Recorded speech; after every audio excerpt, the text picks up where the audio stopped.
Assalamualaikum warahmatullahi wabarakatuh. Kelas 9, kali ini kita akan membahas tentang struktur dan aspek kebahasaan teks cerpen. Silakan dibuka buku paketnya pada bab 3 ya. Yang pertama, struktur teks cerpen ada orientasi. Orientasi di sini adalah pengenalan cerita. Yang kedua, ada komplikasi atau masalah yang muncul pada cerita. Dan yang ketiga, ada resolusi atau penyelesaian. Kalau di buku kalian ada 3, orientasi, komplikasi, dan resolusi. Sumber lain juga ada yang menjelaskan sebelum orientasi itu ada abstrak. Ada pendahuluan dulu sebelum pendahuluan yang masuk gitu ya. Abstrak, kemudian orientasi, komplikasi, evaluasi. Evaluasi itu bisa ada, bisa tidak ada sih ya. Ada resolusi dan koda seperti struktur teks fabel. Begitu ya. Nanti akan dijelaskan di contoh lebih detailnya. Kemudian yang kedua adalah pembahasannya tentang aspek kebahasaan dari teks cerpen. Yang pertama, aspek kebahasaannya itu ada penggunaan diksi yang mengungkapkan ekspresi tokoh. Yang kedua, aspek kebahasanya adalah majas atau gaya bahasa. Yang ketiga, ada kalimat narasi. Kalimat narasi itu kalimat cerita pada cerpen. Kemudian ada kalimat deskripsi atau kalimat penggambaran, dan ada dialog. Begitu ya. Yang keempat, dari aspek kebahasaan teks cerpen ada ragam bahasa baku dan tidak baku. Biasanya ragam bahasa pada cerpen itu karena cerpen ini bersifat imajinatif, bersifat fiktif, biasanya ragam bahasa nonformal atau tidak baku yang banyak digunakan. Begitu ya. Nah, nanti akan dicontohkan penceritaan cerpen dan strukturnya. Baik, di sini akan diceritakan sebuah cerpen tentang persahabatan, dan pada akhirnya kita akan menganalisis struktur cerpennya. Cerpen ini adalah cerpen persahabatan yang berjudul Maaf oleh Radhita Chitra. Tokohnya ada Kugy, Kinan, Alicia, dan Olive. Udara pagi ketika itu begitu dingin, membuat Kugy malas beranjak dari tempat tidur yang nyaman itu. Kugy bergegas mengambil handuk dan mandi, dan sekarang ia sudah rapi, siap untuk menjalankan rutinitasnya, yaitu sekolah.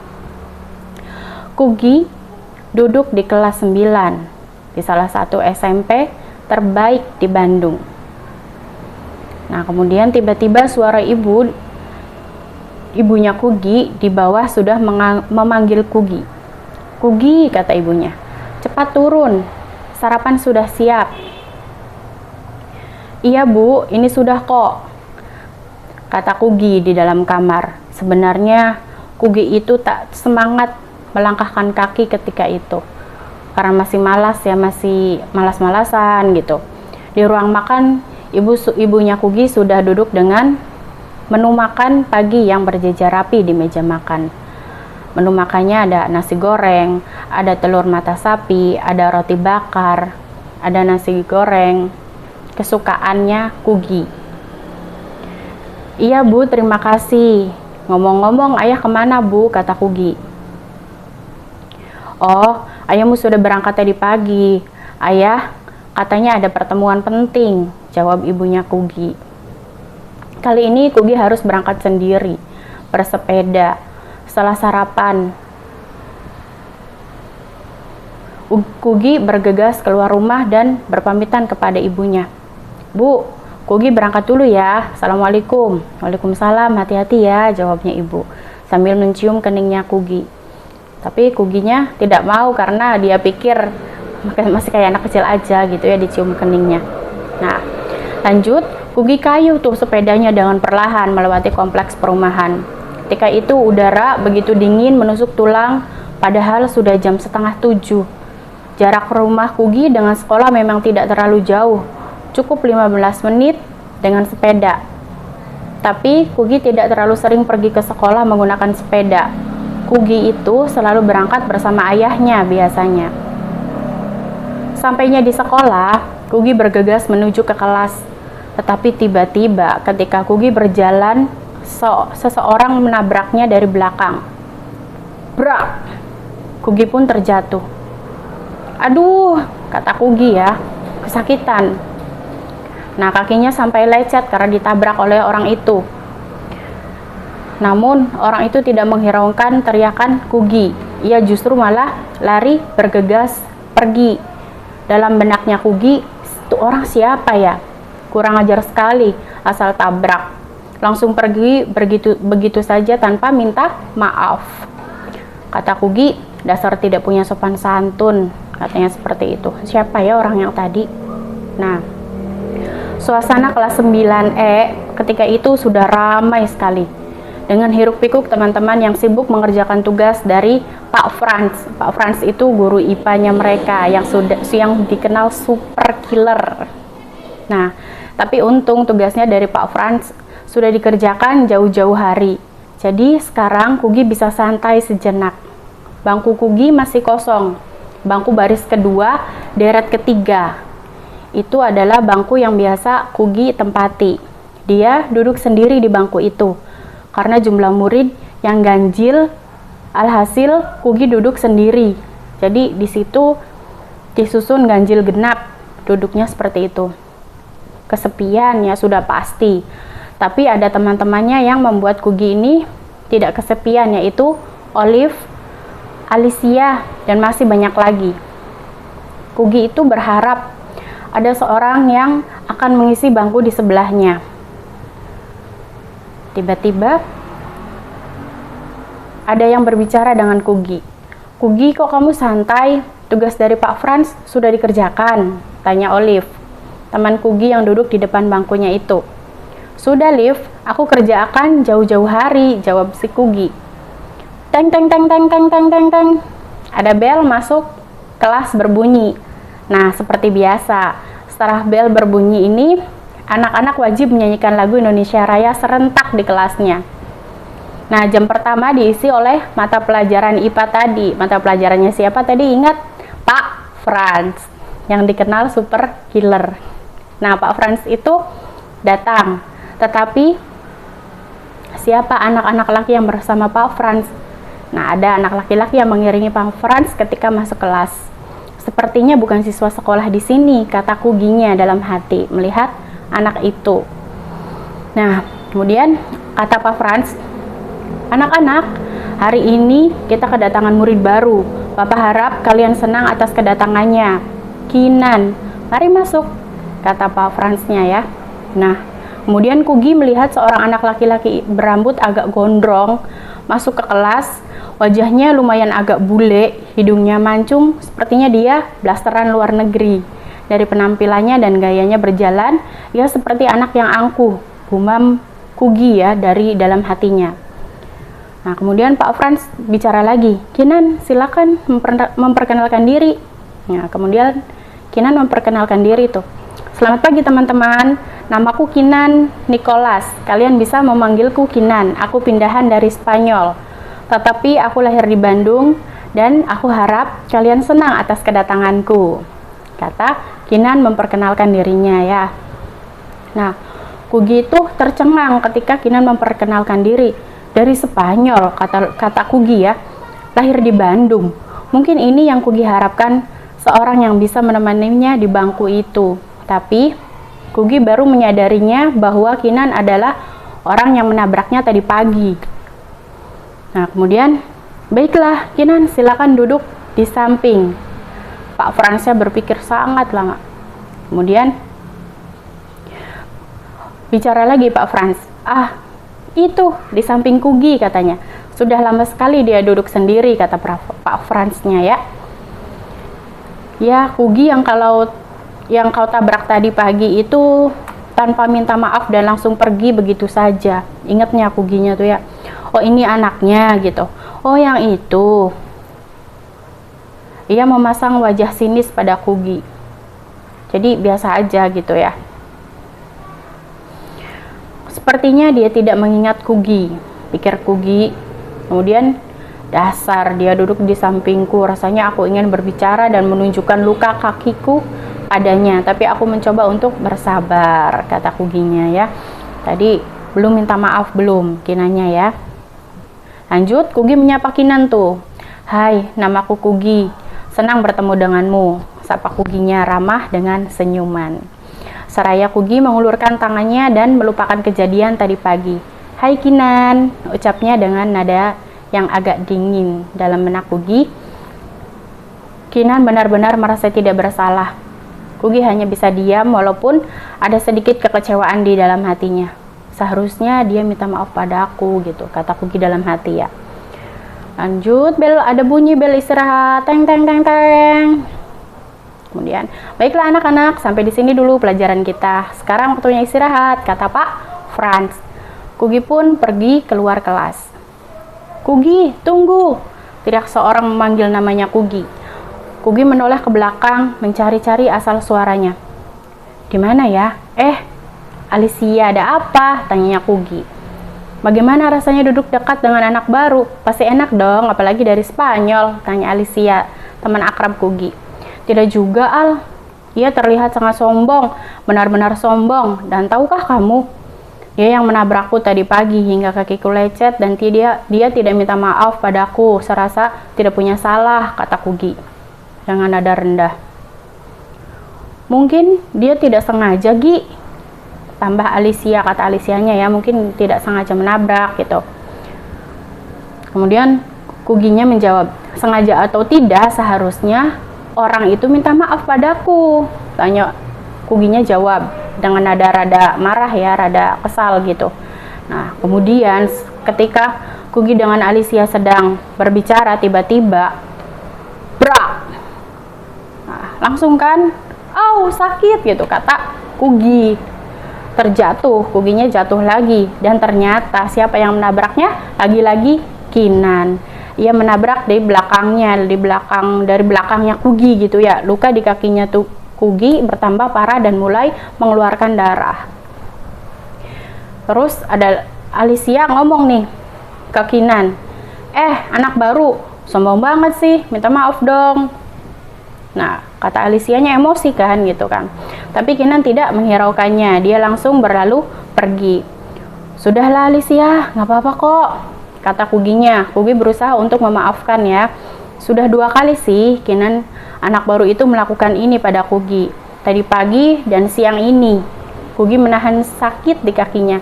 Tapi rasa sakit ini tak ada apa-apanya dibandingkan rasa sakit hatinya ya. Karena dia tidak mau minta maaf atas perbuatannya itu. Kenapa kamu diam saja Kugi? Dia sudah melakukan ini padamu 2 kali pula.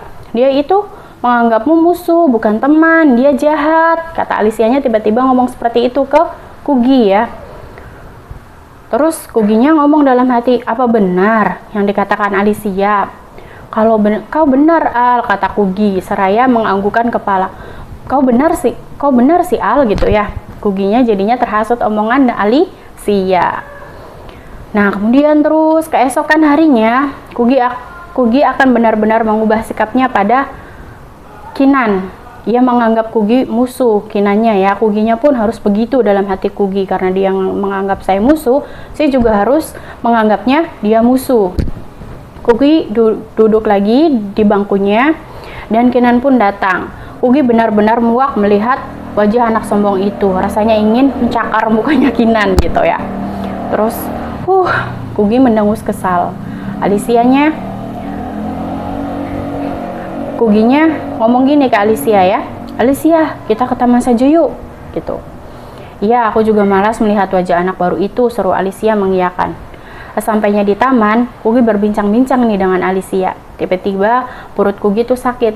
Aduh Al, aku tinggal dulu ya, nggak tahan nih, kata Kugi.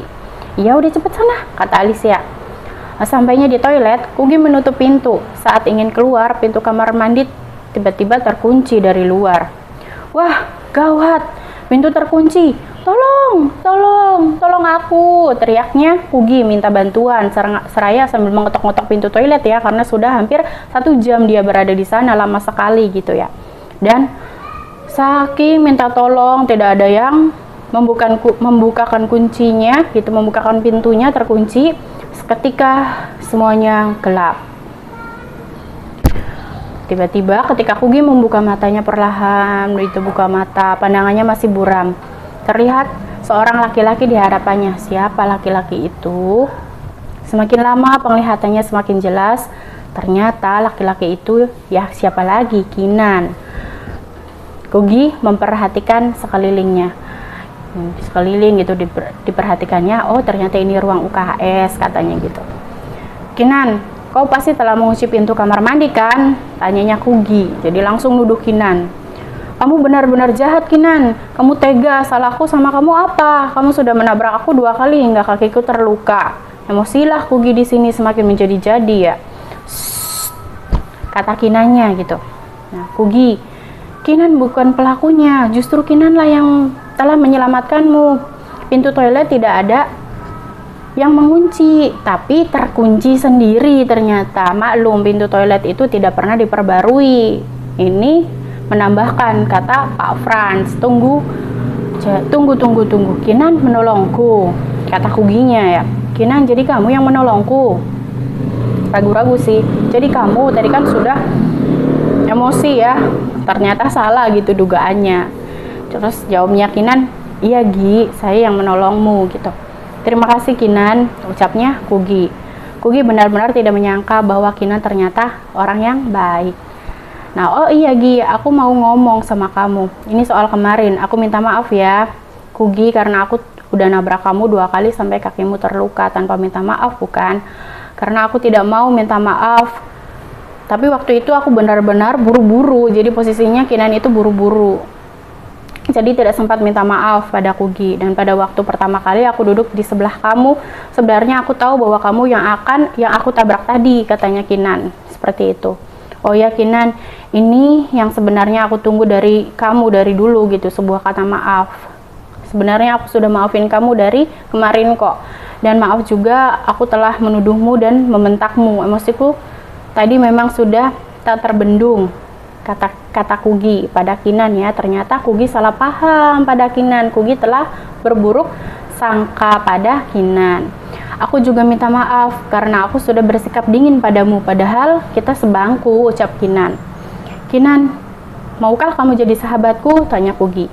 Ya, sahabat, tentu saja aku mau Kugi, seraya mengacungkan jari kelingkingnya. Dan kini Kugi dan Kinan benar-benar bersahabat gitu. Kemanapun mereka selalu bersama, dan ternyata Kinan itu sangat baik. Dia juga sopan. Kugi bangga mempunyai sahabat seperti Kinan. Nah, seperti itu ya. Di sini kita analisis struktur cerpennya ya. Tadi kan ada, kalau di cerpen di buku paket kalian sih orientasi, komplikasi, dan resolusi ya. Tapi ada juga struktur cerpen itu abstrak, kemudian orientasi, komplikasi, evaluasi, resolusi, dan koda. Seperti struktur fabel ya. Nah, kita samakan dengan buku kalian. Struktur cerpen maafnya yang pertama orientasi. Orientasi kan pembukaan. Di situ ada kita contohkan ya, yang di penceritaan. Aku kayuh sepedaku dengan perlahan melewati kompleks perumahan. Udara begitu dingin menusuk tulang, padahal sudah jam 6:30. Jarak rumahku dengan sekolah memang tidak terlalu jauh, cukup 15 menit dengan sepeda. Tapi tidak sering pergi ke sekolah menggunakan sepeda. Dia selalu berangkat bersama ayahnya, gitu ya. Nah, kalau lanjut ya, setelah orientasi tadi ada komplikasi. Komplikasinya apa permasalahannya di sini?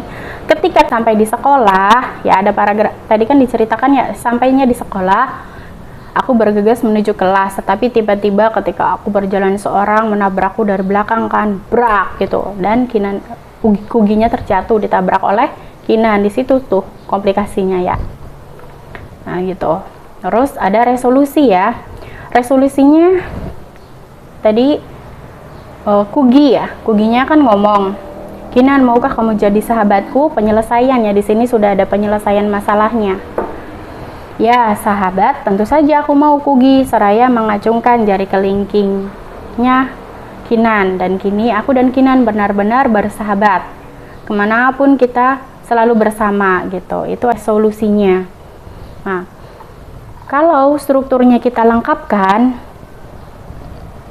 abstrak itu sebelum resolusi ya, ada abstrak. Udara pagi begitu dingin, yang itu tuh. Perkenalan. Saya bersekolah di salah satu SMP terbaik di Bandung, itu abstrak. Orientasi tadi sudah ya, komplikasi juga sudah. Nah, sebelum resolusi, jika ada evaluasi ya, jika ada evaluasi ini letaknya sebelum resolusi, jadi ya keempat. Evaluasi itu yang tadi diceritakan, ada percakapan, udahlah Alicia, nggak apa-apa kok. Kuginya berusaha untuk memaafkan perbuatan Kinan. Sudah 2 kali Kinan, si anak baru itu, melakukan ini pada Kugi gitu ya. Tadi pagi dan siang ini Kugi menahan sakit di kaki sih, tapi rasa sakit ini tidak apa-apanya dibanding rasa sakit hati karena Kinannya tidak minta maaf atas perbuatan itu ya. Itu evaluasi. Resolusinya tadi sahabat, persahabatannya. Dan kodenya apa? Setelah resolusi itu ada kode tahapannya sebenarnya ya. Kodenya adalah, atau akhir dari ceritanya, jangan berburuk sangka terlebih dahulu pada seseorang. Jadilah orang yang pemaaf. Dan kita juga tidak boleh sombong dengan teman-teman kita. Jangan mudah terhasut oleh orang lain. Itu kode juga bisa berisi amanat ya. Bisa. Seperti itu ya. Itu adalah struktur cerpen dari cerpen maaf tadi. Nah, kalau kita analisis juga unsur intrinsik cerpennya, tadi kan ada tema. Tema kan inti dari masalah. Inti masalahnya tadi tentang apa? Persahabatan. Alurnya sudah jelas. Strukturnya urut begitu ya, pasti alurnya maju ya. Terus ada tokoh dan penokohan. Ini unsur intrinsik ya. Ibu tambahkan, tokohnya ada Kugi. Kugi ini penokohannya lumayan sabar ya. Gitu ya, dia meskipun sedikit terhasut oleh Alicia gitu. Cuma sebenarnya Kugi ini anak yang sabar. Kemudian ada tokoh Kinan. Kinan ini penokohannya dari luar kelihatannya sih sombong, tapi sebenarnya dia baik ya. Pas terakhir tadi. Jadi ceritanya itu lumayan menipu kita juga. Nah, kemudian tokoh Alicia. Sebenarnya Alicia ini yang wataknya itu emosian ya tadi ya. Emosian juga. Dan kalau Olive ini penokohannya sebenarnya dia baik gitu ya. Kemudian ada latar tempatnya tadi di mana? Kamar tidur, ruang makannya, ada UKS, di sekolah, di taman, di kelas gitu ya. Kamar mandi. Kemudian ada latar waktunya di pagi hari, siang hari, siang tadi gitu ya, yang dicerita. Kemudian ada latar suasana. Latar suasananya ramai ya, tegang juga kan gitu. Ini anak gitu kan, kayak gitu kan, gak minta maaf, udah nabrak itu kan tegang ya. Gitu. Suasana, karena suasana sekolah ya pasti ramai. Kemudian sudut pandangnya tadi Bu Evi menceritakan dengan sudut pandang orang ketiga ya. Penggunaan sudut pandangnya, orang ketiga ini pengarangnya sebagai pelaku utama, serba tahu yang dirasakan gitu. Kenapa orang ketiga? Karena menggunakan kata nama orang, maksudnya gitu ya. Kemudian amanatnya tadi kita ambil ya dari kodenya, jangan berburuk sangka pada seorang, jangan mudah terhasut oleh orang lain sekalipun itu teman kita sendiri gitu ya. Sumbernya Bu Evi ambil dari berbagai perubahan di http://double/conf/2014/cerpen-beserta-analisis.html. Semoga dapat dipahami ya kelas 9. Sekian, terima kasih. Sekian yang dapat disampaikan. Terima kasih atas perhatiannya. Wassalamualaikum warahmatullahi wabarakatuh.